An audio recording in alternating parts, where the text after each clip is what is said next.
ఆయన మాటలు వినే అదృష్టాన్ని దేవుడు మనకి ఇచ్చారు. ఇదే ఆయన మనల్ని ఇంకా ప్రేమిస్తున్నారు అనడానికి ఒక ఒక సూచన అన్నమాట.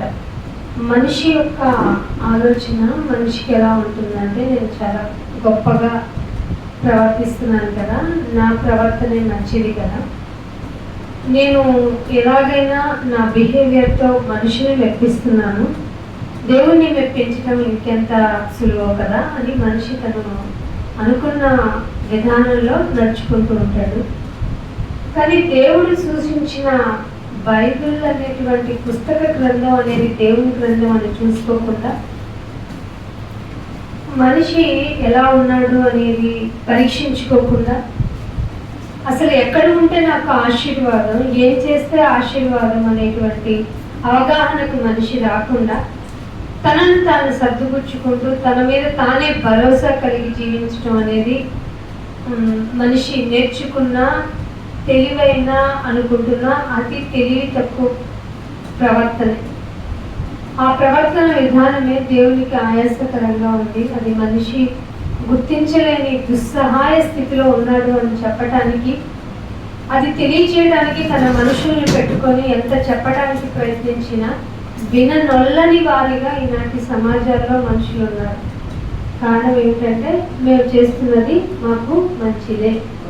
అందుకే ఒకడు అనుకుంటాడంట, నేను వెళ్ళే మార్గం నాకు ఎప్పుడు కరెక్ట్గానే ఉంటుంది అనుకుంటాడు. కానీ తను వెళ్తున్న మార్గాన్ని దేవుని యొక్క సూచనలతో మ్యాపింగ్ చేసుకుంటే అది ఎట్టి పరిస్థితుల్లోనూ కరెక్ట్గా ఉండదు. అది తెలుసుకున్న మనిషికి పశ్చాత్తాపం ఒక్కటే ఉంటుంది. మీరు గమనించాలి నా మాటల్ని. మనం ప్రయాణిస్తున్న ప్రయాణంలో దేవుని యొక్క మ్యాప్స్ని కనుక మ్యాపింగ్ చేసుకొని చూస్తే, మన ప్రవర్తన విషయంలో కానీ, మన పద్ధతుల విషయంలో కానీ, మాటల విషయంలో కానీ, ఆచార వ్యవహార శైలిలో కానీ, ఏదైనా కానీ ఆయనతో ఆయన చెప్పిన సూచనల ప్రకారం మ్యాపింగ్ అవ్వదు, పోలికలు జరగవు. అప్పుడు ఏమనిపిస్తుంది అంటే అయినా బ్రతికున్నానేంటి అన్న ఒక రియలైజేషన్ నీకు వస్తుంది. దీన్నే పరీక్షించుకో అంటుంది బైబిల్. కానీ మనుషులంట ఎదుటి వాళ్ళలో ఉన్న నలుసును చూడటానికి ప్రయత్నిస్తున్నారు, కానీ వాళ్ళలో ఉన్నటువంటి దూలాన్ని మాత్రం అస్సలు చూసుకోవటంలా.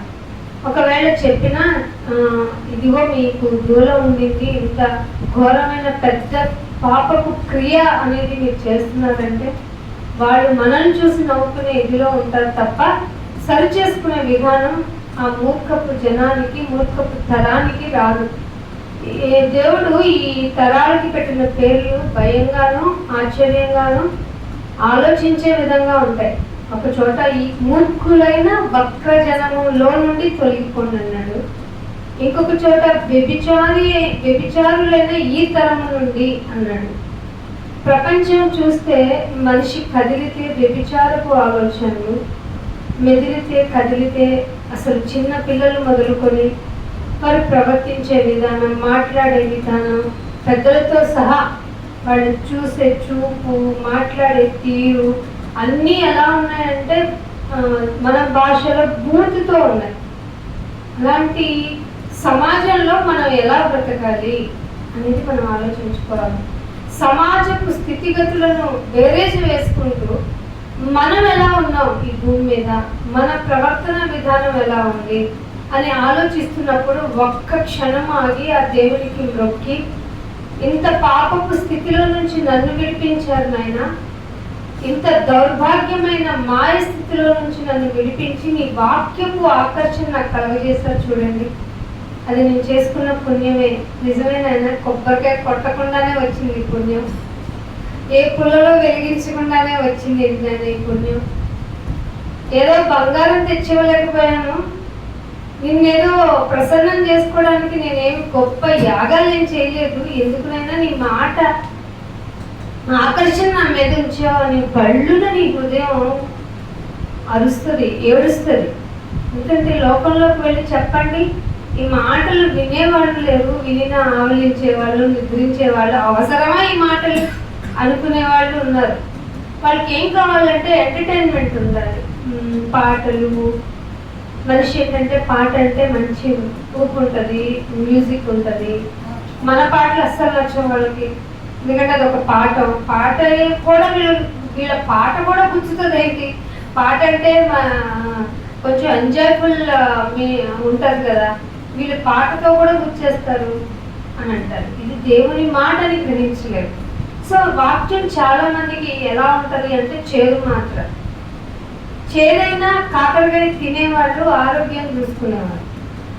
చేదైనా దేవుని మాట మాకు పట్టాలి, చేదే మనకి మంచిగా అనిపిస్తుంది ఏంటండి. ఇక్కడ కూర్చుంటే వాక్యం మనల్ని కొట్టట్లా, మనం బాధపడట్లా, మనం సరి చేసుకోవట్లా, అయినా మనం తింటున్నామంటే మనకు ఆరోగ్యం వస్తుంది. వింటున్నా ఇది చేదుగా ఉంది, ఇది భరించలేము, ఇలాంటి మాటలు విని ఎవరు బ్రతకగలరు అని యేసుప్రభువు వారు బోధిస్తేనే వెళ్ళిపోయారు ఆ కాలంలో. మరి మనం బోధిస్తూ ఉంటారా ఏంటి, పిలిచి దండేస్తారా ఏంటి? సో ఆయన చెప్పాడు, అమ్మ మీరు వినేటప్పుడు ఎక్కువ మంది కూడదు, ఇది రూల్. అందుకే ఆయన చిన్న మంది మీద కాన్సన్ట్రేట్ చేసి, చిన్న మంది భయపడకండి, పరలోకం డైరెక్ట్గా తలుపు మీకే అన్నాడు. సో జనాల గురించి కాదు, మనము వాక్యమును పోషించుకుని వాక్యంతో మనల్ని మనం ఆదరించుకోవాలి. అది ఎక్కడ జరుగుతుంది? మనం ఇలా కూరుకుంటేనే కదా జరుగుతుంది. కానీ సాక్షాత్మై మనం నేచర్కి ప్రొక్లైమ్ చేయాలి. సో అందుకే ఈ చిన్న నోరుతో అరవలేము కాబట్టి సౌండింగ్ చేస్తున్నాం. సౌండింగ్ అనేది బోర ధ్వని. అంత్యకాలంలో ఏమి వినిపిస్తున్నాం?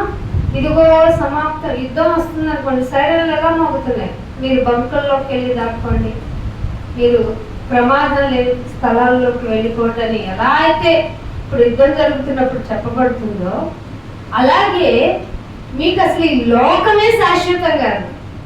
ఇది కదా దేవుని మాట.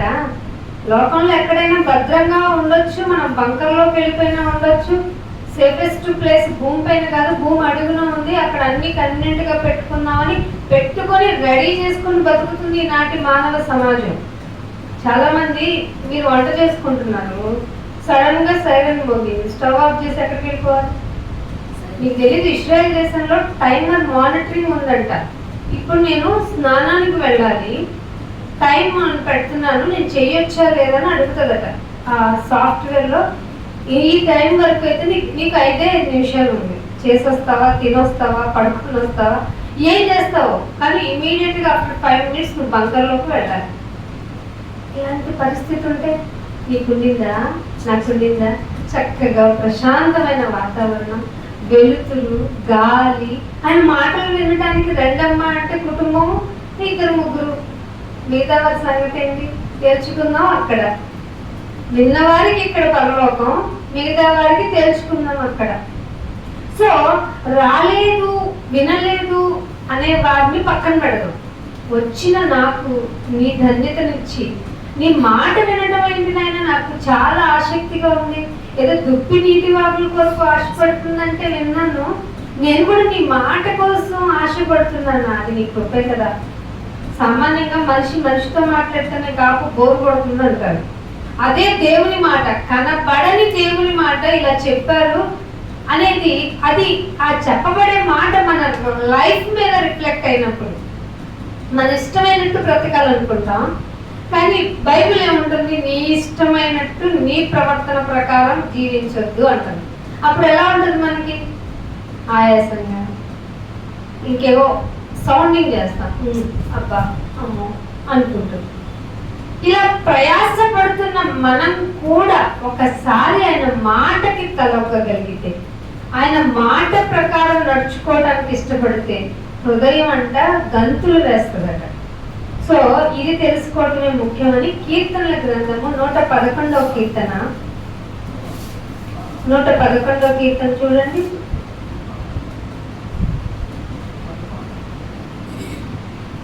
111 10వ వచనం. చాలు, ఇది ఎవరైనా చెప్తారా మనకు? అసలు జ్ఞానం అంటే బుక్స్ లో చదవాలి కదా. చిన్నప్పుడు మాకు స్కూల్ టైమింగ్ లో ఎక్స్ట్రా 2 hours జీకేకి ఉండేది. జీకే అంటే జనరల్ నాలెడ్జ్. సీఎం ఎవరు, పిఎం ఎవరు, ఆనది ఎక్కడుంది, ఈ టైంలో ఈ సెక్షన్ లో ఏమొచ్చింది, అది వచ్చింది, ఏ దేశాన్ని ఎలా పిలుస్తారు, ఆ పేరు ఎలా వచ్చింది, ఇది నాలెడ్జ్. దీనివల్ల ఉపయోగం ఏముంది? ఏం లేదు సరే కదా. జాబ్ కూడా రాలేదు. గవర్నమెంట్ జాబ్స్ వస్తే చదవండి జీకే అని మాకు 2 hours ఇచ్చేవాళ్ళు. ప్రాక్టీస్ వద్దామా, గేమ్స్ వద్దామా, జీకే పెంచుకోండి. కానీ బైబిల్ తప్పు మనం బట్టి ఏం చెప్పింది తెలుసా? దేవుని అందరి భయము జ్ఞానమునకు మూలము. ఇది ఉంటే లోకంలో ఎక్కడైనా బతికేయచ్చు, అస్సలు నిరాశ ఉండదు. కానీ నిరాశలో కూడా నీకు నెమ్మది ఉండదు. ఇలాంటివన్నీ ఎలా తెలుస్తాయి? ఆయన జ్ఞానం ఉంటే కదా. దేవుని అందరి భయమే జ్ఞానము. ఎంత చక్కటి మాట అండి ఇది, ఎంత మంచి ఆలోచన అండి. ఆయన ఎంత భయం కలిగి ఉండటం. మామూలుగా ఎందుకమ్మా నువ్వు ఇంత భయంకరమైన పూజను ఎందుకు చేస్తున్నావు, ఇన్ని రోజులు ఉపవాసం ఎందుకు చేస్తున్నావు, ఇన్ని రోజులు దేవుని కొండకి ఎందుకు వెళ్తున్నావు? మనవాళ్ళు గొప్పవాళ్ళు కదా, అందరు కొండకి నడిచేస్తే మనకు కొండలు లేవు కాబట్టి ఇసుకలో నడుచుకుంటూ పోతాం అంటున్నారు. ఎక్కడంట? నాగపట్నం అంట. దానిలో ఎవరున్నారో ఇంతవరకు నాకు తెలియదు. చిన్న పట్టుకోవాలని వెళ్తారు, ఎందుకంటే అందరితో పుణ్యక్షేత్రం లేదు, మనకే ఉండాలి కదా.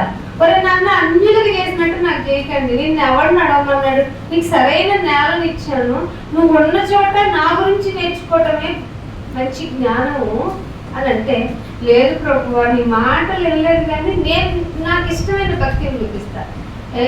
కనపడిన చోటల్లో ఒక క్యాండిల్ పెడతా, ఇంకొక చోట ఒక టెంకాయ కొడతా, మరొక చోట మోకాళ్ళ మీద నడుస్తా, ఇసుకలో నడుస్తా. రాళ్ళ మీద నడవచ్చుగా. అయ్యో రాళ్ళ మీద నడిస్తే దెబ్బలు తగలవు, నేను నా కోసం అది చేయలేవా? ఎలా చేస్తానయ్యా? అసలే నాకు షుగర్ ఉందనుకో, పుళ్ళు పడ్డాయనుకో మానం, అసలే మోకాళ్ళ నొప్పులు అనుకో, తెల్లవారులేసి నా పని చేసుకోవాలి. ఇది నా ప్రవర్తన విధానమైన భక్తి. కానీ దేవుడు ఏమంటున్నాడంటే, నా యందరు భయభక్తులు ఉంటే you are the very intelligent person. ఆ ఇంటెలిజెన్స్ వల్ల ఏం చేస్తామంటే ఆయన శాసనములను అనుసరిస్తాం. శాసనము అంటే ఆజ్ఞ. ఎందుకు నేను నాకు ఈ ఆజ్ఞ పెట్టావు, అన్నిలతో తిరిగితే ఏంటంట నీకు నొప్పి, ఇలాగే అడుగుతున్నారు. దేవుడికండి మనం అంటే కుళ్ళు. మన సంతోషంగా ఉంటే చూడలేదు, సణుగుకోవటం, గొణుగుకోవటం. నువ్వు కనుక ఆయన శాసనముల యందు ఆయన ఎందు భయభక్తులు కలిగి ఉండటమే జ్ఞానం అని తెలుసుకుంటే ఆయన శాసనములను అనుసరించే వారిగా ఉంటారు. వాళ్ళంతా ఎలా ఉంటారు? మొక్కుకుండాను కుదిరితే నరబలైన ఇచ్చేస్తాను అంటారా? వివేకం ఉంటుంది. అసలు క్రైస్తవ తత్వం చూడండి ఎంత ఇంటెలిజెంట్ గా ఉంటుందో.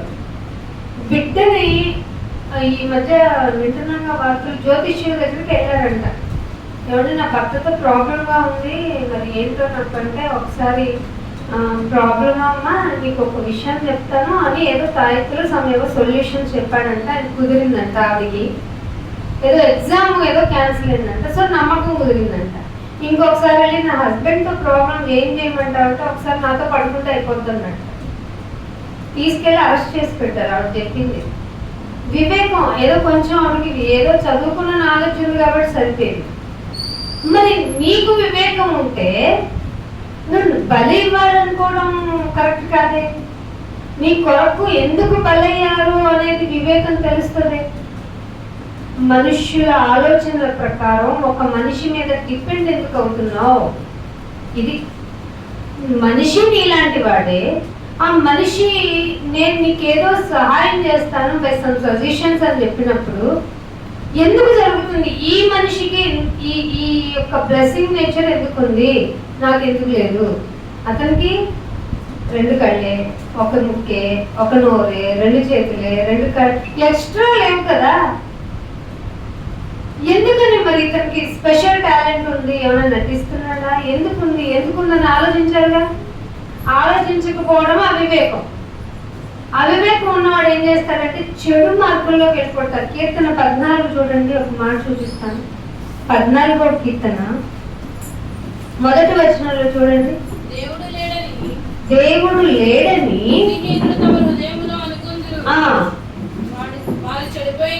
అది ఎవరంటే వాళ్ళు చెడిపోయిన వాళ్ళు కాబట్టి దేవుడు లేడు అనుకుంటారు. పైగా వాళ్ళు బుద్ధిహీనులు. పైగా ఏం చేస్తారో తెలుసా? అసహ్యమైన కార్యాలు చేస్తారు. మీకు అర్థమైందా? ఎవరు దేవుని మాత్రం ఇష్టపడరో, అసలు దేవుడు లేడండి అనేవాళ్ళంతా ఎవరంటే అసహ్యమైన కార్యాలు చేసేవాళ్ళు. పైగా చెడిపోయిన వారు. వాళ్ళకట మేలు చేయాలన్న ఆలోచన లేదు, అసలు చేసేవాడే లేడు. అర్థమైందా? ఈ బుద్ధిహీన సమాజంలో దేవుని కొరకు బ్రతకాలనే ఆలోచన లేనప్పుడు వాళ్ళకి ఎన్ని చెప్తే ఏముంది? అందుకే సామెత పుట్టింది కదా, చెవిటి వాడి ముందు శంఖం ఊదకూడదు. ఏమైంది? ఏంటి అంటున్నావు అంటారు. అట్లాగే బుద్ధిహీనుడికి ముందు అయినా దేవుడు ఇలాగరా నాన్న నువ్వు చంపేస్తాడు, నువ్వు జాగ్రత్తగా మాట, దేవుడే లేడంటే నువ్వేంటి ఇలా మాట్లాడతావు బాబు? వాడిలో మనం చూడాల్సింది ఏంటంటే అసలు నీకు మేలు చేయడం రాదన్నమాట. అన్ని చెడ్డ కార్యాలు నీలో ఉన్నాయన్నమాట.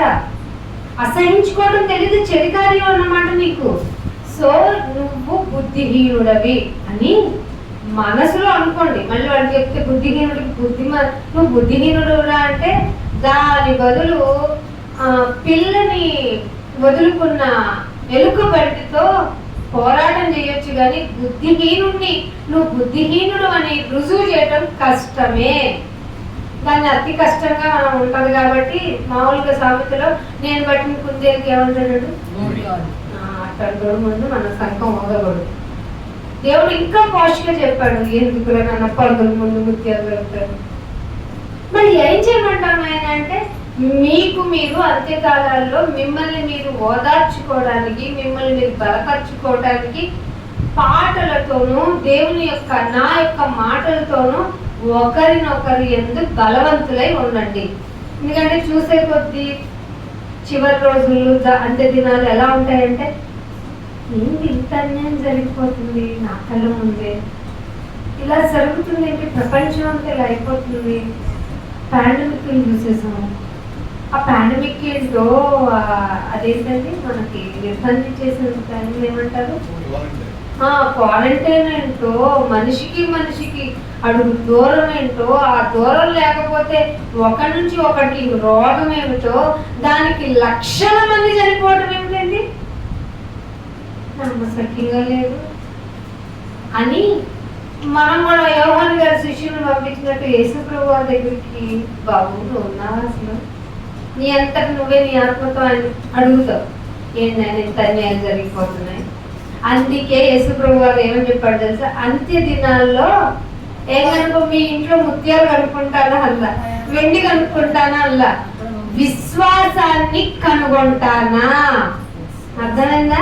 ఏం కనుగొంటాను, నేను ఎంత విశ్వాసమో తెలుసా నాయన, నువ్వు నడిచావని నిలబడి నేను కూడా నడిచేస్తాను అన్నాడట పేతురు గారు. నడువు కొంచెం దూరమే తప్పని మునిగి పెట్ట. అలాగే ఈ లోకం అనే సముద్రంలో శ్రమలు ఉంటాయి, రోగాలు ఉంటాయి, ఇబ్బందులు ఉంటాయి, వైరాగ్యం కలిగించే మాటలు ఉంటాయి, మనుషులు మనకి అనుకూలంగా ఉండరు, ప్రతికూలంగా ఉండరు. అది దేవుని మాటను పట్టుకుని వెళ్ళే మనకైతే అస్సలు సపోర్టివ్నెస్ కోరుకోకండి. నేను ఇదే చెప్తున్నా, మనల్ని మనుషులు డిస్ట్రాయ్ చేయడానికి, అంటే డిసప్పాయింట్ చేయడానికి సాతాను వాళ్ళలో ప్రవేశించి ఏవేమో మాట్లాడిస్తుంది. మీరు అస్సలు డిసప్పాయింట్ అవ్వద్దు, డిస్టర్బ్ అవ్వద్దు. ముందుగా తిన్నగా నడుచుకుంటూ వెళ్ళిపోండి. మీ కన్నులు అటు ఇటు కూడా తిప్పకండి. ఈ లోకయాత్రలో తిన్నని మార్గమే ఆయన మార్గం. ఆయన పిలిచిన మార్గంలో మీరు తిన్నగా వెళ్ళిపోండి. ఇటు చూడగానే ఆ వ్యక్తి నిన్ను చూసి నవ్వాడనో, ఈ వ్యక్తి నిన్ను క్రిటిసైజ్ చేశాడనో, ఆ వ్యక్తి నిన్ను పట్టుకొని లాగాడనో, ఈ సో బంధాలు నిన్ను అనవసరంగా నిందలు వేశారు, ఇవేం పట్టించుకోకండి. ఇవన్నీ మీ లోక యాత్రలో కామన్ థింగ్స్. నేను కాపాడుకునేది ఎవరు? నమ్మకం ఉందా? నమ్మకానికి మించిందే విశ్వాసం. నువ్వు జరిగినా, నా పట్ల నీ క్రియ జరిగినా జరగకపోయినా నేను నిన్ను మాత్రం వదలను అనేదే విశ్వాసం. నమ్మకం జస్ట్ నమ్మకం అంటే ఏం లేదంటే చేస్తానండి, నమ్మకం ఉంది అంటాం క్యాజువల్. విశ్వాసం అంటే చేసి తీరతాడు, నేనే ఎగ్జాంపుల్ అని నిలబడతాం. అర్థమైందా మీకు? సో మిమ్మల్ని మీరు రోజు మార్చుకునే ప్రక్రియలో భాగంగా మీరు ఎలా ప్రవర్తిస్తున్నారు ఇది పరీక్షించుకోవాలి. ఈ పరీక్ష లేని నాడు నువ్వు ఇక్కడికి వచ్చి కూర్చుంటే ఉపయోగం లేదు. ముందు ఇంత అనుకూల వాతావరణం కలగజేసి నీకు ఇచ్చిన ఈ టైము నువ్వు సద్వినియోగం చేసుకోవాలి, నీ ఆత్మని ఆయనకు అప్పగించడానికి. అందుకనే వివేకముతో 2వ వచనం అంటాడు, అసలు దేవుణ్ణి వెతకాలంటే ఏం కావాలట? వివేకం ఎవరికి వస్తుంది? జ్ఞానం ఉన్నవాడికి కదా వివేకం వస్తుంది.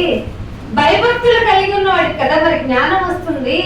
వివేకము కలిగి దేవుణ్ణి వెతికేవారు ఎవరున్నారు? దేవుణ్ణి వెతికేవారు ఉంటే, నాయన నీకు బలివనా, నీకు రూపాయి ఇవ్వనా, నేను ట్రైతని అదే 10వ వంతు ఇవ్వనా, నాకు కలిగిన దానిలోంచి ఇంత ఇవ్వనా, అంత ఇవ్వనా, ఇచ్చేసానుకో. మీకు తెలీదు, ఇచ్చేవాళ్ళు సంఘం మీద అధికారాన్ని ఎక్కువ చూపిస్తారు తెలుసా. ఎంత టైంకి ముగిచ్చేయండి, నాకు త్వరగా టైం అయిపోతుంది, ఇలా ఉండండి, అలా చేయండి, ఇలా వాళ్ళు ఆర్డర్ చేస్తారు. చెప్పే వాళ్ళకి అస్సలు రెస్పెక్ట్ చేయరు తెలుసా మీకు, అస్సలు లేరు. వాళ్ళకి ఏం కావాలంటే అధికారం కావాలి. అందుకే అధికారం కోసం పోరాడే వాళ్ళు సంఘాలు ఎక్కువైపోయారు. మీరు అధికారాలకి లోబడకండి. ఏ అధికారాలకి? నేను ప్రైడ్గా ఉండాలి, నేను రూలింగ్ చేయాలి, అలాంటివి చేయకండి. ఏం చేయమన్నాడంటే, మీరు నాయకుడుగా ఉండాలంటే ముందు డౌన్ టు ఎర్త్, అసలు కాళ్ళు కడగటానికి కూడా వెనకడకూడదు. ఒక లీడర్ అంటే, పాస్టర్ అంటే అర్థం ఏంటంటే సర్వీస్ చేసే పర్సనాలిటీ. ఆ పర్సనాలిటీ ఏం చేయాలి? బాబు నీకు మీ వీధిలో ఏం పని, ఏ ప్రాబ్లము?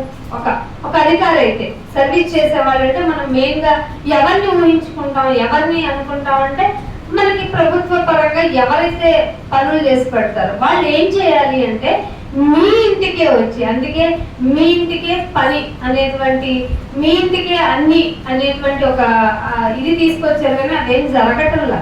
ఎందుకంటే ఈ లోకపరంగా చూసుకుంటే అధికారి అంటే ఏంటంటే ఒక యాటిట్యూడ్ లైఫ్ వస్తుంది. ఏం కావాలి చెప్పమ్మా అంటే మనం కూర్చోవాలి, ఆయన వచ్చి మనల్ని అడగాలి. అసలు ఇది జరగని పని, మనకు తెలుసు ఇది జరగదు. కానీ సర్వీసింగ్ ఎట్లా చేయాలనేది బైబిల్ చెప్పింది. సో ఈ లోకపరంగానే పరిచర్య అనేది అంటే సర్వీస్ అనేది అపార్థమైనప్పుడు దేవుని పరిచర్య చేసేవాడు లోకంలో ఉండి ఇక్కడికి వచ్చి లోకాన్ని ఇక్కడికి తీసుకొచ్చిన వాళ్ళకి పరిచర్య చేసే వాళ్ళని రెస్పెక్ట్ చేయాలని వాళ్ళు ఎందుకు అనుకుంటారు? అనుకోరు కదా. వాళ్ళు మనల్ని రూల్ చేస్తారు. సో అప్పుడు నీకు డిసప్పాయింట్మెంట్స్ ఎక్కువ అవుతూ ఉంటాయి. ఆ టైంలో ఏంటైనా అని నువ్వు అనుకోకూడదు. నీ పనిని నువ్వు చేసుకుంటూ వెళ్ళటమే. అందుకే అంటున్నాడు, ఆకాశం నుండి ఆయన తేరి చూసి వెతికితే ఎవ్వరూ లేరు. ఏమైపోయారంట? అందరూ బొత్తిగా. అని ఏంటో బొత్తిగా పాడైపోయావు అంట మనం అంటాం. లోకాన్ని చూసిన దేవుడికి ఏం కనపడిందంట? అందరూ బొత్తిగా చెడిపోయి ఉన్నారు, మేలు చేసేవారు ఒక్కడున్నాడా? ఒక్కడైనా లేడనేది పాత నిబంధనలు. అయితే కొత్త నిబంధనలు మేమంతా మేలు చేయడానికి వచ్చామంటే, బాబు మీరంతా వచ్చే టైం, నేను వచ్చే టైంకి మీలో విశ్వాసాన్ని ఏమన్నా కనుగొంటాను. నేను ఏం కనుగొంటాను? అదే బాబు, విశ్వాసం అంటే నిన్ను నమ్ముకోవడమే విశ్వాసం కదా. నీవు చెప్పిన ప్రకారం చేయడానికే కదా నేను వచ్చాను అని ఫస్ట్ వచ్చేసి తర్వాత బాబు చేయవా బాబు, అది చేస్తే కొంచెం నా పనులు సర్వీస్లు నీకు ఈజీ అవుతాయి కదా బాబు, అది చేసేసావు అనుకో, నీ పని చేయడం ఎంత ఈజీనో తెలుసా. ఇట్లా దేవుణ్ణి మన భక్తి అర్థమవుతుందా? ఇది ముందే తెలుసుకున్న ఆయన, భవిష్యత్ తిరిగిన ఆయన విశ్వాసం కనుగొంటానా? లోక 18:8 ఉంటుంది, మీరు చదువుకోండి ఇంటికి వెళ్ళి. విశ్వాసం కనుగొంటానా? అందుకని ఒక మాట చూపిస్తాను. హగ్గయి గ్రంథము అందరూ బైబిల్ తీయండి, దేవుని మాటలను జాగ్రత్తగా పరిశీలన చేయండి. మనకి ఇచ్చిన సమయాన్ని సద్వినియోగం చేసుకోవడానికి చూద్దాం. 1వ అధ్యాయము 6వ వచనం. ఆలకించండి. హగ్గయి 1వ అధ్యాయము. మీరు విస్తారముగా విత్తినను మీకు కొంచెమే పండెను, మీరు భోజనము చేయుచున్నను ఆకలి తీరక ఉన్నది, పానము చేసిన దాహము తీరక ఉన్నది, బట్టలు కప్పుకొనుచున్న చలి ఆగటం లేదు. పని చేసుకుందామని కష్టపడి పని చేసుకునే వాళ్ళు జీతాన్ని సంపాదించుకుందాము అంటే ఆ జీతము చినిగిపోయిన సంచిలో వేసినట్టు అయిపోతుంది. ఎందుకు ఇదంతా జరిగింది? ఎన్నో ఎకరాలు కలిగిన భూమిలో పంటేస్తే ఎందుకు కొంచెమే మిగిలిందంటే, సగమేమో కిందల్ని కాకులు పక్షులు ఎత్తుకుపోతాయి, మిగిలిన మొక్కలుగా ఎదిగిన చిన్న చిన్న వేరులు లాంటి దాన్ని ఏమంటారు, నాట్లు లాంటి వాటినేమో వర్షం లేక ఎండిపోతుంది. సరే అని కొంచెం బావిలో నీళ్ళతో దాన్ని ఆదుకుంటేనేమో మిగిలిన పురుగులు వచ్చి తినేస్తూ ఉంటాయి. మిగిలిన అరెకరంలో నాకు తెలిసిన పరిజ్ఞానంతో మాట్లాడిన ఎకరాల భూమి ఉన్నవాడు ఎంత పండిస్తున్నారో వాళ్ళకి తెలుస్తారు కదా. ఆ కొంచెం ఇన్ని బస్తాలు అవుతుందిలేని ఎస్టిమేషన్ వేసుకుంటే మీకు ఒక బస్తానే పండింది అనుకోండి, కారణం ఏమై ఉంటుంది? ఏమని చెప్తావు? సామాన్యంగా ఏమని చెప్తాను చెప్పండి? అదే భూమిలో సారం లేదు, పురుగులు వచ్చి తినేసింది, వర్షాలు పడలేదు, ఇంకేం చెప్తాం చెప్పండి? యూరియా టైంకి ఇవ్వలేదండి గవర్నమెంట్, ఇంతేనా? ఇంకా చెప్పండి, మీకు తెలిసిన ఇంకా పురుగులు తినేసి చెప్పేసాను. టోటల్ అన్ని ప్రకృతి సహకరించలేదు టోటల్ గా. మీకు విషయం తెలియాలి. ఏమిటో చెప్పిన 5వ వచనం చూడండి. కాబట్టి సైన్యములకు అధిపతి, ఆయన సైన్యం అంటే పంచభూతాలే, ఇది గుర్తుపెట్టుకుని మైండ్ లో. సైన్యములకు అధిపతి ఉన్నవాడైన దేవుడు సెలవిచ్చిందేమనగా, మీ ప్రవర్తన గురించి ఆలోచించుకోనండి. ఇది ఎవరు చేస్తారు? ఇన్ని ఎకరాల్లో ఇవి కింద వేశాను, కొంచెమే వచ్చింది, నా ప్రవర్తన ఏమైనా బాగాలేదని ఏ రైతైనా టెస్టిమోనీ చెప్తాడా? బైబిల్ చెప్తాడు. అందుకే బైబిల్ దగ్గరికి రావాలి. పంట ఎక్కువ పండట్లేదని భూ సంబంధి అధికారి దగ్గరికి వెళ్తే ఆయన ఒక చార్ట్ ఇస్తాడట. మీ భూమిలో ఈ పంట వేస్తే ఇది బాగా పండుతుంది. మరి మొదట్లో ఎవరు ఇచ్చారో చార్ట్? చవిడి భూమిలో కూడా పంటను పండించి మొక్కలు మొలిపించి కాయలు ఇచ్చి గింజ కలిగిన విత్తనములు కలిగిన వృక్షాలను మొలిపించిన ఆ దేవుడు ఏ యూరియా వేస్తే, ఏ ఫర్టిలైజర్స్ యూజ్ చేస్తే విస్తారంగా పంట వచ్చిందో కదా. మన దేవుడు కరెక్ట్ గా ఇస్తాడు.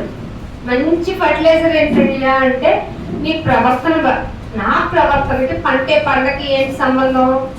నాలుగంటి వాళ్ళు అడుగుతారు. తెలివైన వాళ్ళు కదా, లోకజ్ఞానం జీకే ఎక్కువ ఉన్నాడు కదా మేము. అదేమన్నా అసలు ఏమన్నా బుద్ధి ఉందా? దేవుడికి ఉన్న పంటకి ఏంటి సంబంధం? నేను వెళ్ళి కాదమ్మా మన ప్రవర్తన బాగాలేదు పక్కకి ఏమంటారు? మీకు అర్థమవుతుందా లోకం మన మాట ఎందుకు వినదో?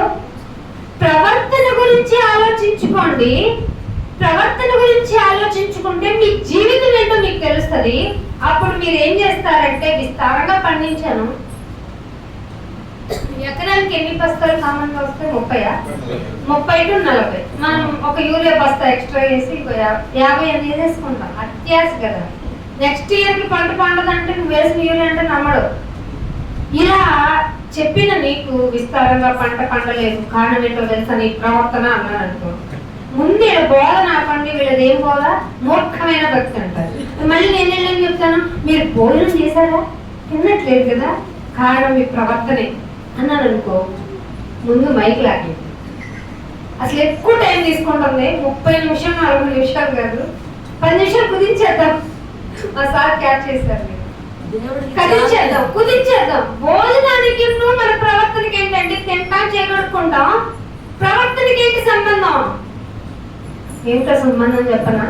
గింజ పడకుండా, పళ్ళం చుట్టూ పడేయకుండా, ఫుడ్ లో టేస్ట్ లేదని నీళ్ళు చెయ్యి కడిగేయకుండా, నువ్వు ఇచ్చింది మహాప్రసాదం అయినా ఉప్పు లేకపోతే ఏంటి? ఉప్పు ఎక్కువైతే పలుచగా చేసుకుని తింటా, తక్కువైతే కూరలు ఎక్కువ తింటా, ఏదైనా నాకు లాభకరంగా చేసి పెట్టావు. అసలు నా ప్లేట్ నిండా ఫుడ్ రావటం ఏమిటి నాయన? కష్టపడని నేను, గింజ నాటని నేను, కూరగాయలు పండించని నేను, అయ్యో పురుగులు పాములు అంటూ పొలాల వైపే చూడని నాకు ప్లేట్ నిండా ఫుడ్ ఏంటి నాయనా అని ఆలోచించని నా ప్రవర్తనని ఏం చెయ్యాలైనా కదా? ఇక్కడ ఏదో నా ప్రవర్తనకి మ్యాచ్ అవుతుంది. అందుకే భోజనము చేసిన తృప్తి లేదు నీకు, పైగా దాహము, పానము చేస్తున్నా దాహం తీరటం లేదు. అందుకే షుగర్ కి మెయిన్ సైడ్ ఎఫెక్ట్ ఏంటో తెలుసా? అధిక దాహం. ఎంత తాగినా దాహం తీరదు. ఇది రోగం. కారణం ఏమై ఉంటుంది? షుగర్ అయి ఉంటుంది. టాబ్లెట్ షుగర్ కంట్రోలింగ్ లేకపోవడం. నా ప్రవర్తన కాదనైనా, ప్రవర్తనకున్న దాహం ఎక్కడానికి ఏంటి కారణం? అసలు సంబంధం ఉండిందా? అయ్యో ఉంది. మాట్లాడాల్సిన మాట ఆయన కొరకు మాట్లాడాలి. ఆయన కొరకు జీవించి చూపించడానికి వచ్చే మాటలో రుచికరంగా ఉప్పు కలిగిందిగా నీ ప్రవర్తన విధానం మీద ఆధారపడిన మాట కదా బయటకు వస్తుంది. అయ్యో మళ్ళీ ప్రవర్తన వచ్చింది, నోట్లోంచి అలహాపనగా వచ్చేసింది ప్రవర్తన. దాహం తీరకపోవటానికి నా ప్రవర్తన, భోజనం చేసిన ఆకలి తీరకపోవటానికి నా ప్రవర్తన, బట్టలు కట్టుకున్న చలి అదే ఉంది కదా. బట్టలు పలచగా ఉన్నాయేమో, క్వాలిటీ లేవేమో, డూప్లికేట్ వచ్చి ఉంటది. ఇన్ని కదా నా ఆలోచన, నా ప్రవర్తన ప్రకారం. చలి ఆగకపోవడానికి నేను ఒరిజినల్ క్వాలిటీని కొనుక్కోలేదేమో, అంతేగాని నా ప్రవర్తనకి ఏంటి సంబంధం? మనిషి జ్ఞానం. కానీ ఆయన భయభక్తులు, ఆయన శాసనాలు గనక నువ్వు మింగిల్ చేసుకుని మైండ్ లో పెట్టుకుంటే, ఆయన జ్ఞానం ప్రకారం ఆలోచిస్తే డెఫినెట్ గా ఈ మాటలు నిజమైన ఆయన నా ప్రవర్తనే కదా, నా ప్రవర్తనే కదా దాహం తీర్చినది. అయినా నేను వెళ్ళి ఎలాగోలా కష్టపడి పని చేసుకుంటా, ఇక్కడికి రావడం కన్నా నేను లోకంలో పని చేసుకుంటే రూపాయి మిగులుతుంది కదా అని అనుకుంటే చిల్లులు పడిన సంచిలో వేసినట్టు ఉంటుంది. అదే అన్నాడు చూడండి, బట్టలు కప్పుకున్న చలి ఆగదు కదా, పనివాడు కష్టము చేసి జీతం సంపాదించుకున్న ఆ జీతము చినిగిపోయిన సంచిలో వేసినట్లుగా ఉంది. దీనికి నాకు ఏంటి సంబంధం? ఖర్చులు పెరిగాయి, రేట్లు పెరిగాయి, యుద్ధం వల్ల గ్యాస్ టైట్ అయింది, అంతే. నా ప్రవర్తన ఏంటి సంబంధం కదా? కానీ బైబిల్ తెలుసుకో, బైబిల్ దగ్గరికి రా. మన ప్రవర్తనే కారణం, మన ప్రవర్తనే. నీ ప్రవర్తనను జాగ్రత్తగా ఆలోచించుకో. నువ్వు ఉద్యోగం చేసే చోట నీకు నెమ్మది ఉండాలంటే నీ ప్రవర్తన బాగుండాలి. నీవు పనిచేసే చోట నీ యొక్క నీకు దేవునికి సంబంధించిన ప్రెజెన్స్ అంటే ఆ నెమ్మది కావాలి అంటే నీ ప్రవర్తన బాగుండాలి. అది ఎవరు చూస్తారు? నీ అధికారి చూడరు, ఖచ్చితంగా నీ చుట్టుపక్కల సహోద్యోగులు అసలు చూడరు. నువ్వు పనికి వెళ్ళావో, కష్టజీవివైనా కష్టపడాలి అంటే నేను నిజాయితీగా నేను ఇంత పని చేయాలని నువ్వు చేస్తున్నది చూసేది ఎవరు? ఆ పరమదేవుడు. ఆయన నీ ప్రవర్తన చూసి చుట్టుపక్కల వాళ్ళ మైండ్ ని నీ వైపు తిరిగేలాగా చేస్తారు. ఇవన్నీ చేయకుండా నేను చేస్తున్నాను, నా కష్టపడుతున్నాను, నేను చేస్తున్నాను, కష్టపడుతున్నాను, రూపాయి మిగలట్లేదు అన్నారంటే వాళ్ళ వైపు జాలిగా చూడు. నీ ప్రవర్తనలో ఎక్కడో చేదు వేరుందమ్మా. ప్రార్థన చేద్దాము. ప్రవర్తన జాగ్రత్తగా పరీక్షించుకున్నట్టే చూసావు అక్క ఎంత మాట ఉందో. అక్క ఏం చూసుకోవాలంటే నేను ప్రవర్తన చూసుకోవాలా? గుడికి వస్తానా లేదా? నేను అసలు స్కిప్ చేస్తాను? చెప్పండి అక్క, మీరు చెప్పండి. మీరే నాకు సాక్షులు, మీరే నాకు సాక్షులు అంటే ఎలికి పిల్లే సాక్ష్యం అంటారు కదా. ఆ సంఘంలో సభ్యులకు అవునక్క అవునక్క అనే బ్యాచే కదా. ఎవరిని అడుగుతావు? ఎవరినైతే అమ్మ నీ ప్రవర్తన బాగోలేదని వాళ్ళ దగ్గరికి వెళ్ళి నా ప్రవర్తన ఎందుకు బాగోలేదు అని అడగటం కన్నా డైరెక్ట్ గా దేవుని దగ్గరికి వెళ్ళిపోయి వాక్యం నాతో మాట్లాడింది నాయన, మేబీ నా ప్రవర్తన బాగలేదేమో, సరి చేసుకుంటాను. నిజమే నాయన, ఏ రోజు నేను ఫుడ్ తింటున్నప్పుడు కానీ, ఆహారం తీసుకున్న విధానాల్లో కానీ, ఆహారానికి నేను రెస్పెక్ట్ చేసే విధానం కానీ ఎప్పుడు నేను రిప్రజెంట్ చేసుకోలేదు. నీకు థ్యాంక్ఫుల్ గా ఏదో డ్రామాటికల్ గా మా అమ్మ చేసుకుంది ఆమె అన్నారు కాబట్టి అన్నాను. చాలా మంది భోజనాలు పెట్టేటప్పుడు చూడండి, చిన్న ప్రార్థన అనగానే మొహాలు అయ్యో ఆకలి అవుతుంటే ప్రార్థన ఏంటి, మళ్ళీ ఆమె కలుపుతారు, మాట్లాడతారు, చేస్తారు. కొంతమంది ఆయన చేసుకుంటారు, మనం తినేద్దాం. ఆగండి, ఆగి చూడండి. ఫుడ్ మీ ప్లేట్ నిండా ఉన్నప్పుడు ఆగి చూడండి. శరీరం ఏమంటే తగ్గ తినవచ్చు కదా, ఆకలి కాగుతావా ఏంటి నువ్వు అంటారు. ఆగి చూపిస్తా చూడు నిన్ను అనాలి ఆత్మతో. ఆత్మ ద్వారా శరీరాన్ని చెప్పాలి, ఆగి చూపిస్తా చూడు.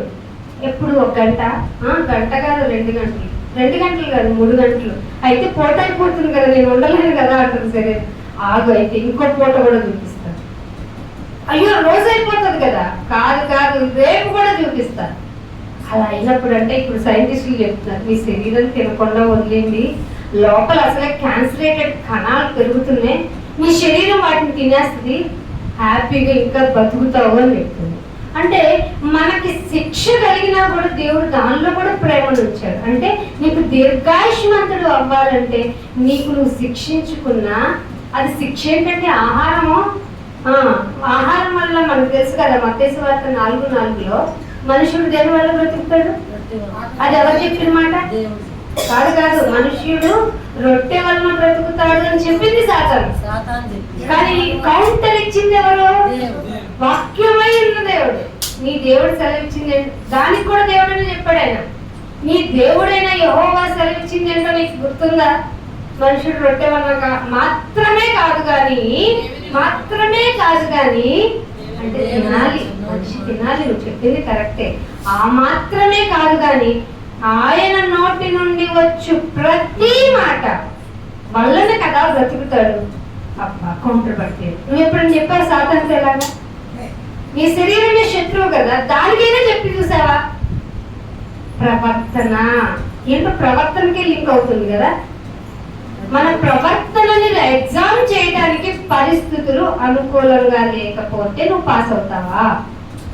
నీ ప్రవర్తన బాగు చేయటానికి ఆయన వేరే పెద్ద డెసిషన్ తీసుకొని నిన్ను పక్కకి వేరు చేస్తే ఆ వేరైపోయినప్పుడు నీకు కలిగే ఏకాంతాన్ని నువ్వు భరించగలవా?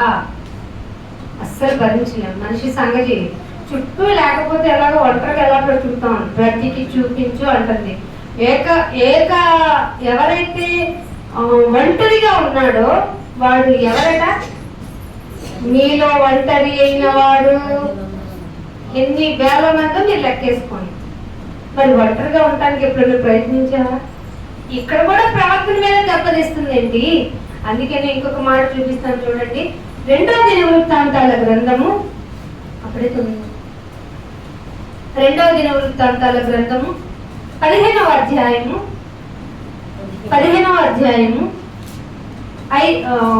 5వ వచనం. ఆ కాలంలో దేశముల కాపురస్తులందరిలోనూ గొప్ప కల్లోలములు కలిగెను. గొప్ప కల్లోలము అంటే గొడవల మీద గొడవలు. మీరు ఇప్పుడు చూస్తున్నారు యుద్ధాలే అనుకోండి. ఫర్ ఎగ్జాంపుల్ కల్లోలం అంటే నెమ్మది లేకుండా ఉండటం.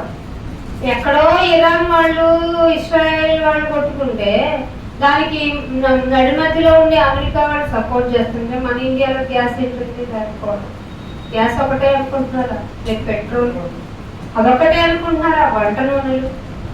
అయ్యో ఇవన్నీ పెరిగిపోయి ఎవరి మీద పడుతున్నాయి? ఎవరు కల్లోలు పడిపోతున్నారు? ఎవరు బాధపడిపోతున్నారు? మనుషులే. అందుకని దేశములో కాపురస్తులందరిలో గొప్ప కల్లోలము కలిగినందున తమ పని పాటలు చక్కబెట్టుకున్నటకై తిరిగిన వారికి సమాధానం. సరిగ్గా చదివారా? సమాధానము. పనిపాటు చేసుకోవడం మంచిదే కదా. ఇదేంటి మళ్ళీ బైబిల్ ఏంటండి ఎంత విరోధంగా మాట్లాడుతుంది? కల్లోలంగా ఉంది. ఎప్పుడు ఏమవుతుందో తెలియదు. ఉంటే ఫుడ్ లేదంటున్నారు, గ్యాస్ లేదంటున్నారు, పెట్రోల్ ఉండదంటున్నారు. జాగ్రత్తగా కట్టెల పొయ్యిలు, కరెంటు పొయ్యిలు వాడుకోవడానికి ట్రై చేయనని సెంట్రల్ నుంచి కూడా మనకి వచ్చినాయంట. జాగ్రత్తగా వాడుకోవడానికి ప్రయత్నించిందంట. ఆ ప్రయత్నాలలో మనం ఎంతో కొంత కష్టపడి దాచుకోవాలి కదా. అందుకే ఏం చేశారంట? తమ పని పాటలను చక్కబెట్టుకోవాలి. నేను పని చేసుకోవాలా లేదు ఈ కష్టకాలంలో? కల్లోలం కలిగినప్పుడు మనం పని పాటల మీద కదా దృష్టి పెట్టాలి. పని పాటల కోసం చక్కబెట్టుకోవడానికి తిరిగిన వారందరికీ ఏం కలిగిందంట? మంచి ప్రాఫిట్ వచ్చిందా?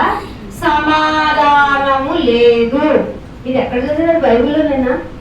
అయిపోయి ఇదేంటి బైబిల్ ఇలా ఉంది? ఎందుకు లేదు అంటే చూడండి 6వ వచనంలో, దేవుడు జనములను సకల విధములైన శ్రమపరచును గనుక జనమును పట్టణమును పాడు చేసెను. ఎందుకు పాడు చేశాడో తెలుసా? 4వ వచనంలో, దేవుడైన యెహోవా యొద్దకు మళ్ళుకొని ఏం చేయాలట? మళ్ళుకొని ఎక్కడికి వెళ్ళకుండా, కల్లోలం జరిగిందా కదా అని పని పాటలకు తిరగకుండా ఆయన వైపు మళ్ళమంటే ఆయనను వెదకలేదు. వెదికిన వాడికి ఆయన ప్రత్యక్షమయ్యారు. వెదకకుండా తమ పని పాటలో బిజీ అయిపోయిన వాళ్ళకి సమాధానమే లేదు కదా. జనం మీదకి జనం, సిటీ మీదకి సిటీ నాశనం అయిపోయేలాగా. సిటీనే నాశనం అయిందా? అసలు ప్రపంచంలో దేవుని కొరకు వెతకకపోతే ఇంత డేంజరా? ఇది మన ప్రవర్తన మీద ఆధారపడినట్టు లేదు. ప్రస్తుత కరువు పరిస్థితులు కలగటానికి మన ప్రవర్తన కారణమా? ఖచ్చితంగా బైబిల్ చూస్తే అదే అర్థమవుతుంది. అందుకని యెషయా గ్రంథము 19వ అధ్యాయము, యెషయా గ్రంథము 19వ అధ్యాయం తీయండి, 4వ వచనం. 19వ అధ్యాయము, నేను ఐగుప్తీయులను క్రూరమైన అధికారికి అప్పగించెదను, బలత్కారులైన రాజు వారిని ఏలుతాడు. ఏం అధికారండి? అర్జీ పెట్టుకున్నాం, మా పని చేసి పెట్టలేదు. ఏదో ఇవాళ వీడియో చూసాను, ఒక కలెక్టర్ దగ్గరికి బాబు అని కాళ్ళ మీద పడుతున్నా కనికరించలేదంట. వాళ్ళు ఏమన్నా గొప్ప అధికారులు అంటే కాదు, ఏదో చిన్న వ్యాపారాలు చేసుకునే వాళ్ళంట. కనికరించకపోవటానికి కారణం కలెక్టర్ తప్ప, నీ ప్రవర్తన తప్పని బైబిల్ అంటుందండి. ఆ కఠిన అధికారిని ఎవరు రప్పించారు? ఇక్కడ మీరు చదువుతుంది అదేనండి. మీ ఐగుప్తుల్ని క్రూరమైన అధికారికి అప్పగించెను అంటే ఎవరు అప్పగించారు? ఐగుప్తుల్ని అప్పగించిన ఆయన మనల్ని అప్పగించడండి. ఐగుప్తుల కంటే ఘోరంగా తయారయ్యాం మనం. పైగా బలత్కారుడైన రాజు వారిని ఏలునని ప్రభు సెలవిచ్చున్నాడు. 3వ వచనంలో ఏమంటాడంటే అసలు మీ ఐగుప్తులు అంటే చెప్పాను మొన్న కూడా, ఎన్నో విగ్రహాలు, దాదాపు 2000 రకాల విగ్రహాలను పెట్టుకుని వాళ్ళ పూజలు జరిగిస్తూ ఉంటారు. ప్రకృతి మొత్తం వాళ్ళకి దైవంలే. చీమ మొదలుకొని కప్ప మొదలుకొని వాళ్ళందరికీ దేవుడే. వాళ్ళ ప్రతిదీ దైవమే. సృష్టి వాళ్ళకి దైవం, సృష్టికర్త కాదు. అలాంటి ఐగుప్తులట ఎప్పుడు వాడి ప్రకృతిని ఆరాధిస్తుంటే దేవుడు ఏం చేశాడంటే వారి ఆలోచన శక్తిని మాన్పివేస్తాను. ఏంట్రా మనం అంటూ ఉంటాం కదా, ఎలా వీళ్ళకి ఆలోచన లేకుండా పోయింది, వీళ్ళేంటి ఆ విగ్రహాలకి మొక్కేస్తున్నారు, వీళ్ళేంటి దేవుడి మాట చెప్తుంటే పట్టించుకోవట్లేదంటే ఆలోచన శక్తిని మాన్పివేస్తాను. ఎందుకంటే మీ ప్రవర్తన బాగాలేదు. అప్పుడు మీరు ఏం చేస్తారంటే కావున వారు ఎక్కడికి వెళ్తారట?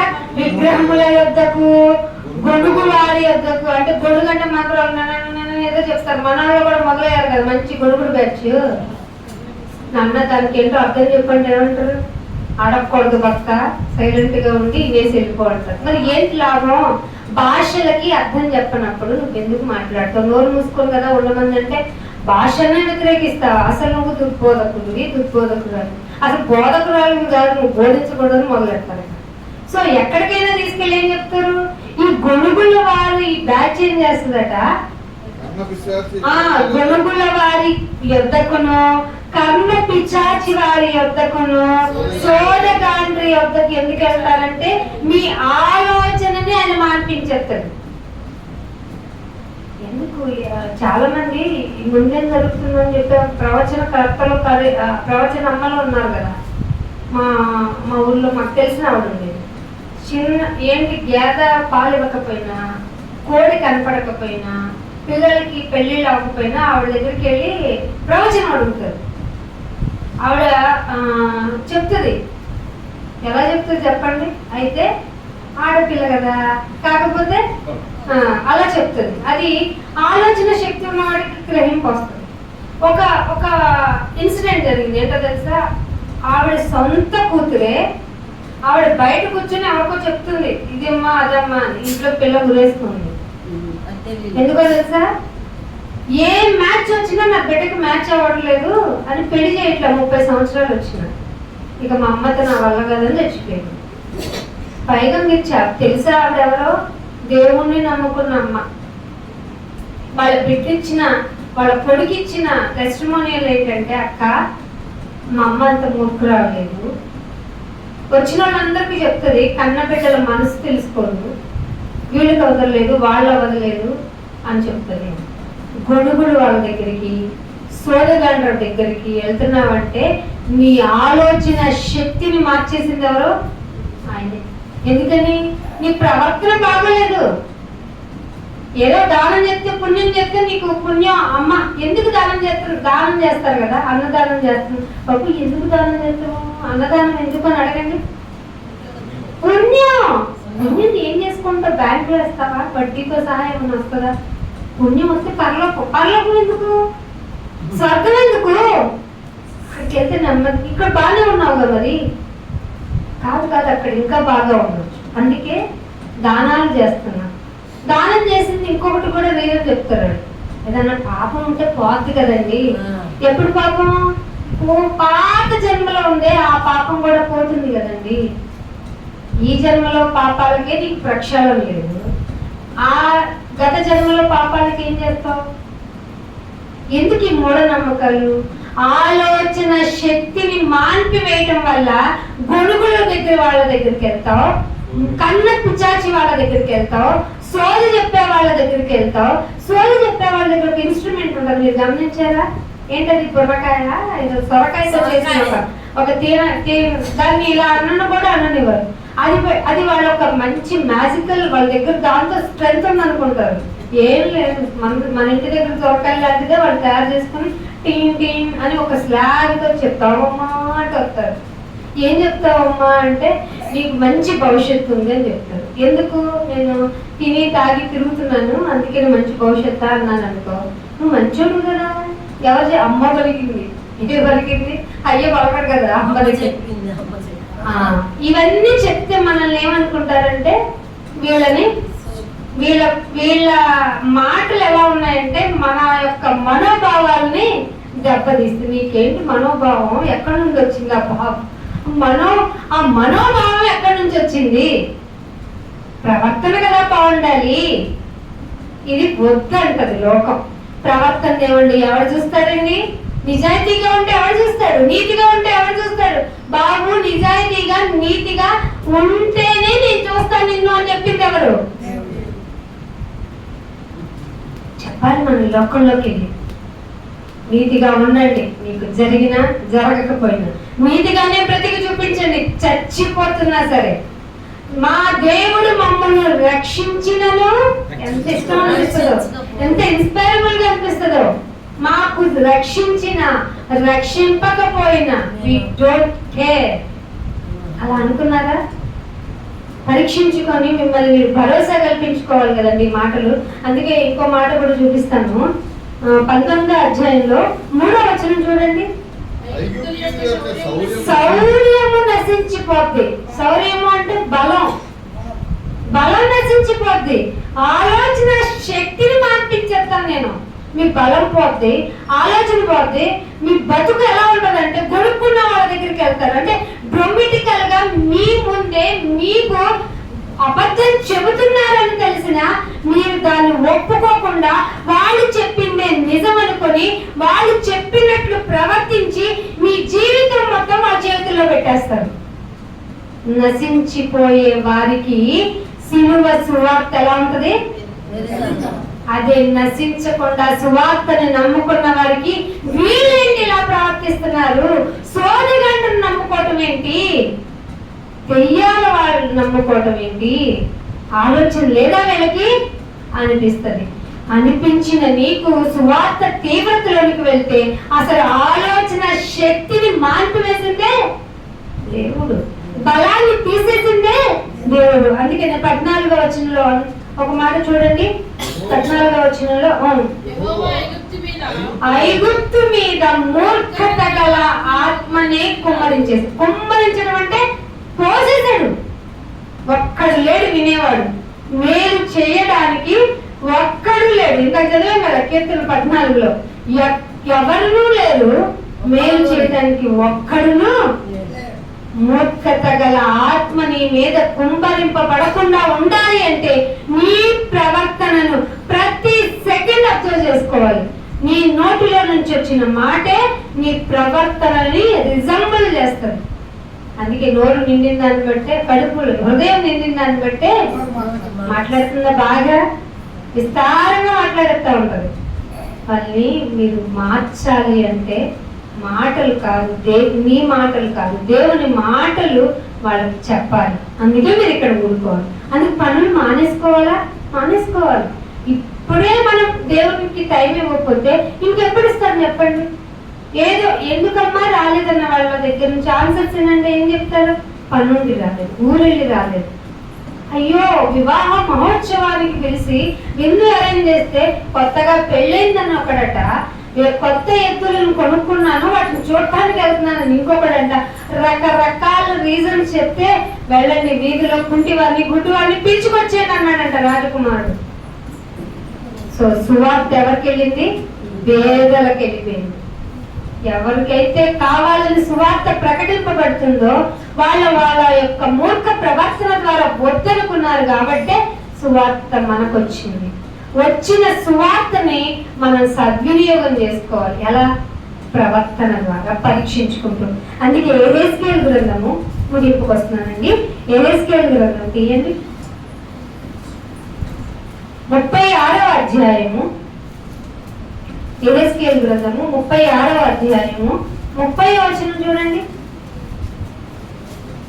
అన్ని జనులలో కరువును కూర్చున్న నింద మీరిక నొందకుండా ఉన్నట్లు చెట్ల ఫలములను భూమి పంటను నేను విస్తరింపజేసేదను. భూమి పంటను నేను విస్తరింపజేసేదను. ఎప్పుడు ఇందాకే కదా మొట్టమొదటి మాటలో చదువుకున్నాం ఆమోసు గ్రంథంలో, విస్తారంగా పండిద్దాం అనుకుంటావు కానీ పంట చేతికి రాదు. మరి ఇక్కడ ఏమంటున్నాడు? చెట్ల ఫలములను భూమి పంటను నేను విస్తరింపజేస్తాను. ఎప్పుడు విస్తరింపజేస్తాను ఆయన? పై వచనంలో మీ సకల విధములైన అపవిత్రతను పోగొట్టుకోవాలంటే నా దగ్గరికి రావాలి, అప్పుడే నేను రక్షిస్తాను. మీకు కరువు అప్పుడు రానియను. లోకంలో కరువు నా దగ్గరికి రాదు. కావాలంటే కాకితో జొమాటో పెట్టిస్తాను మీకు. అందరేనా? కాకోలంతో ఆహారం పంపించడం అంటే సామాన్యమైన విషయం. మనిషి తినగా తేవట్లా కదా. అప్పుడప్పుడు మనకు వీడియో జొమాటో బాయ్ ఇక్కడ తినేసేవాడు, పార్సల్ తినేసి ఆకలి అయితే తినేసాడు. కాకి తినలేదంటో అది దేవుని ఆకలి పొందింది. కరువులోనైనా నిన్ను కాపాడుకునేది ఎవరు? అమ్మా ఇంట్లో ఏమన్నా పెట్టరా? మా ఇంట్లో ఏం లేవులేదు నాయన, ఏం లేవల్లా పెదవరాలు ఏమంది, చిన్న చిన్న కొండెలో ఒక నూనె ఉంది నాయన, ఇంత పిండి మాత్రం ఉంది, తెచ్చే కుదిరితే నీ పక్కన కొండలు కూడా పట్టుకొచ్చుకో అన్నాడు లేదా? కరువులో పోషిస్తాడండి. మన ప్రవర్తన బాగుంటే నాకు ఉద్యోగం, నా బాధ, నా రోదన, నా వేదన, నా రోగం, అబ్బా నా లోటు అని ఏడవకండి. మీరు సకల విధములైన అపవిత్రతను గనక వదిలేసుకుంటే, మీకు తెలుసు మీలో నాలో ఏ అపవిత్రత ఉందో అది ఎవరికి చెప్పుకోనక్కర్లా, అవసరం కూడా లేదు. మన పెద్దోళ్ళు ఏం పెట్టారంటే ఒక 5 పెడతాను చెవులేలు చెప్పుకో మొత్తం అంటే అవసరం లేదు, అనవసరం కూడాను. మనిషే కదా అతను కూడా బలహీనుడే కదా, అతనికి వెళ్ళి చెప్పుకుంటాం. నాకు ఆర్సీఎం వాళ్ళ దగ్గర ఇది విన్నాను నేను, ఒకసారి చెప్పారు కూడా, నువ్వేమైనా తప్పు చేస్తే అక్కడికి ఆయన చెప్పుకోవడం ఏంటి అనుకొని క్వశ్చన్ వేసుకున్నాం. చెప్పకూడదు అంటే అయ్యో పాపం చెప్పకపోతే ఎందుకు పాపం అయింది? నాలాంటి మనిషే కదా, ప్రత్యేకంగా ఏమి ఏంజల్ రక్కలేని లేవాయనకి ఎగిరిపోడు కదా, మంచి మనిషి. ఆయన కూడా చెమట పడుతుంది, ఫ్యానింగ్ అంటాడు, ఏసీ అంటాడు, నాలాంటి సేమ్ సఫరింగ్ ఉంది కదా, ఆయన చెప్పుకోవడం ఏంటి? ఇది మనుష్యులు కల్పించిన పద్ధతులను, ఇది దేవుని ఉపదేశం పెట్టా, చేయకపోతే నువ్వే చదువుతా అంటాడు. 40 దినాలు నువ్వు చెయ్యి, నేను చేయను అంటాడు. నేను మామూలు ఫాస్టింగ్ చేస్తా, ఫ్రూట్ ఫాస్టింగ్ చేస్తా, నువ్వు మాత్రం మంచినీళ్ళు కూడా తాగుతావు. మీ చిటికిన వేళ్లతో మీ భారాన్ని కూడా తీయరు అలాంటి కఠిన కాపరులు.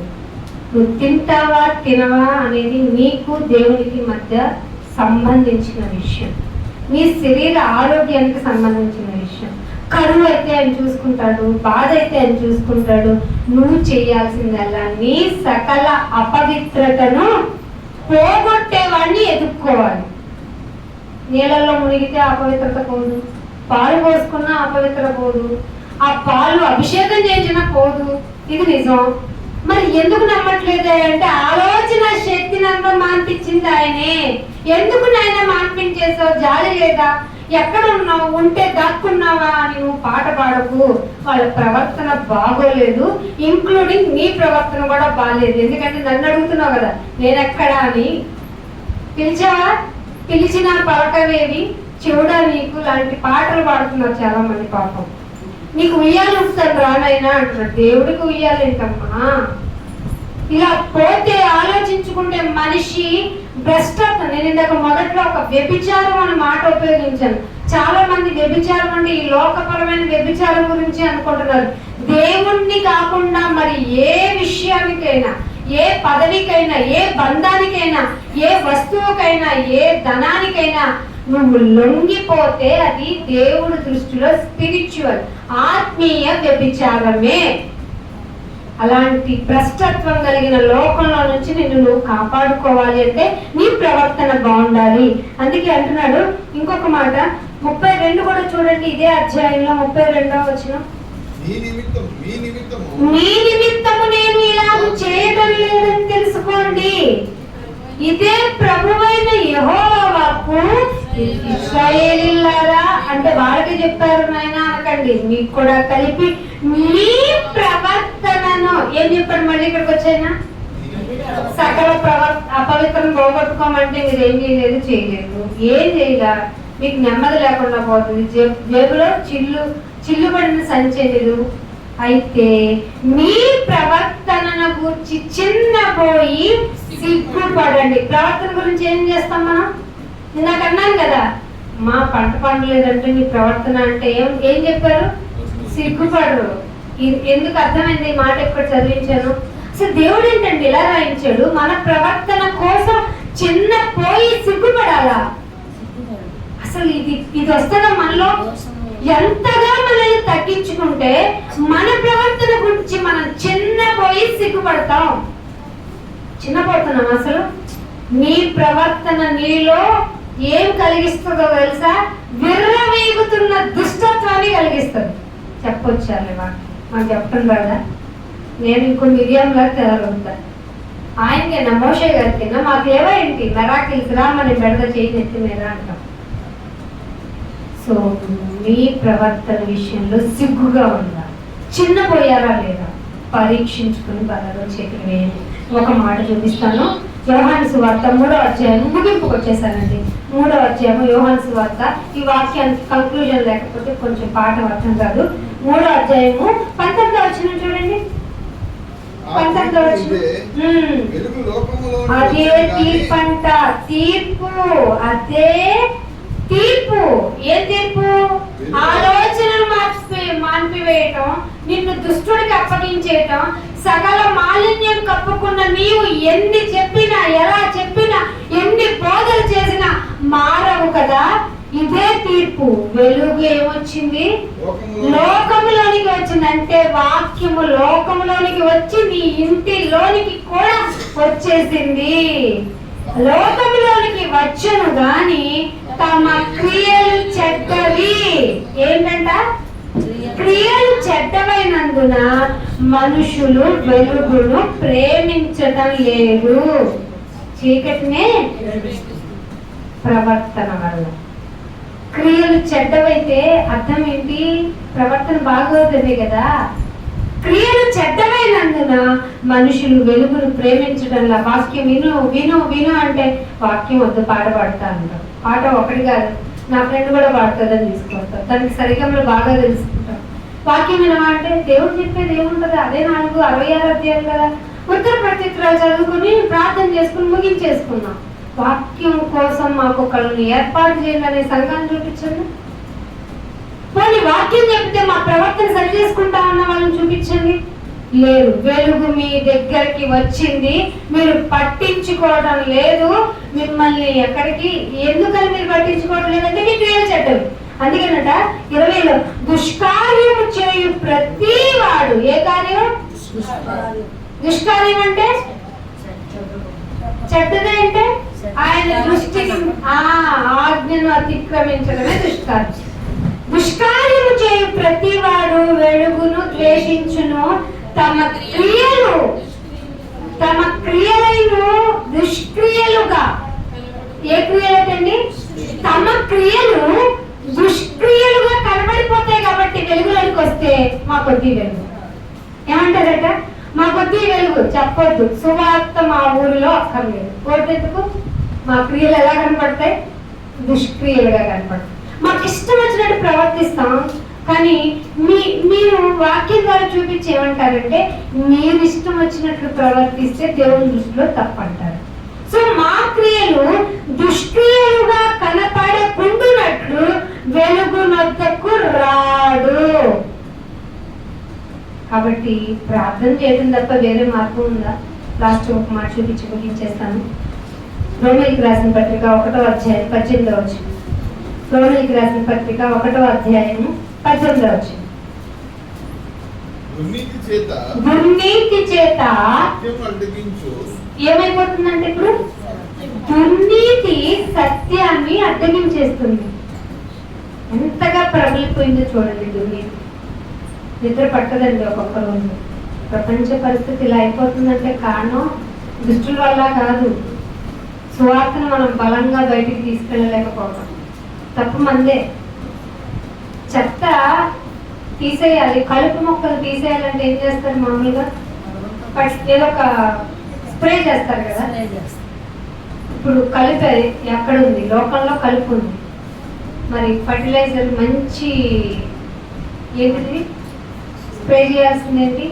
వాటర్. చేయటం లేదు మనం. పని ఎలా ఉందంట? పనివారు పని ఎక్కువగా ఉంది, పనివారు అంటే చేసే చిన్న చిన్న పనులు కూడా మాకు పని ఉంది నాయన, మాకు వ్యాధి ఉంది నాయన, మాకు బాధ ఉంది నాయన. మీరు తింటున్నారు, తాగుతున్నారు, ప్రచురించమంటే మర్చిపోయేది వాక్యం కదా. అందుకే దుర్నీతి ఏం చేస్తుందంటే సత్యాన్ని అడ్డగిస్తుంది. అప్పుడు ఏమవుతుందంటే మనుషుల యొక్క సమస్తమైన భక్తిహీనత మీదను దుర్నీతి మీదను దేవుని కోపం రగులుకుంది. ఎక్కడి నుండి బయలుపడుతుందంట? పరలోకము నుండి బయలుదేరింది. సో ఇది మనం ప్రకటించాలి. మీ ఆలోచన శక్తిని మాన్పించేశాడు, అందుకే మీకు తెలియటం లేదు. మీకు పంటలు పండకపోవడానికి కారణం ఇదే. జకరియా గ్రంథంలో 8వ అధ్యాయం మొత్తం చదవండి, ఇదే ఉంటుంది. ఆ అధ్యాయం చదివితే మళ్ళీ ఇంకో అరగంట పడుతుంది. సో మీకు దేవుడు ఇచ్చిన మాటలను జాగ్రత్తగా పరిశీలన చేసుకొని ప్రవర్తన విషయంలో మనం ఎలా ఉన్నామో పరీక్షించుకొని ఎదుట వాళ్ళలో దూరం వెతికే కన్నా ఎదుట మన కంటిలో ఉన్న దూరం వెతుక్కోవడం సో బెటర్. కాబట్టి దుర్నీతిని అడ్డగించే సత్యాన్ని పక్కన పెట్టే వారి గురించి ప్రార్థన చేస్తూ సువార్తను మరింత బలంగా ముందుకు తీసుకెళ్లాలంటే బలలో చేతులు వేసి ఆయన్ని జ్ఞాపకం చేసుకొని ప్రచురించడానికి మళ్ళా మన లోకంలోనికి వెళ్ళాలి. అటు ధన్యత మీకు అందరికీ దయచేయాలని కోరుకుంటూ నా మాటలు ముగిస్తాను, ప్రార్థన చేస్తాను. తండ్రి, మీకు ఎంత వందనాలు చెల్లించుకుంటున్నాం. మా యొక్క ప్రవర్తన అనేది మాకు తెలియకుండా మేము కూడా విర్రగెక్కుతున్న దుష్టత్వంతో లోకంలో మనుషుల వైపు చూస్తూ మమ్మల్ని మేమే నిరాశపరుచుకుంటూ ఉన్నాం. మీరు క్షమించండి నాయన. ఇక మారుతాము, మారి నాయన ఎంత ఘోరమైన పరిస్థితుల్లోకి లోకం వెళ్తుందో మమ్మల్ని మేము ఒక జెండాగా, మమ్మల్ని మేము ఒక సువార్త పత్రికగా మార్చుకొని నాయన మనుషులు ఎదుట నీ యొక్క మాటలు, నీ యొక్క జ్ఞానము, నీ యొక్క భయభక్తులు అంటే ఏంటో చెప్పడానికి మమ్మల్ని మేము సిద్ధపరచుకుంటాం. అటు ధన్యత మా అందరికీ దయచేయమని కోరుకుంటూ యేసుక్రీస్తు వారికి పరిశుద్ధమైన నామం మీ ప్రార్థనకి వేడుకుంటున్నాం తండ్రి. అందరికీ వందనాలు. Thank you. God bless you.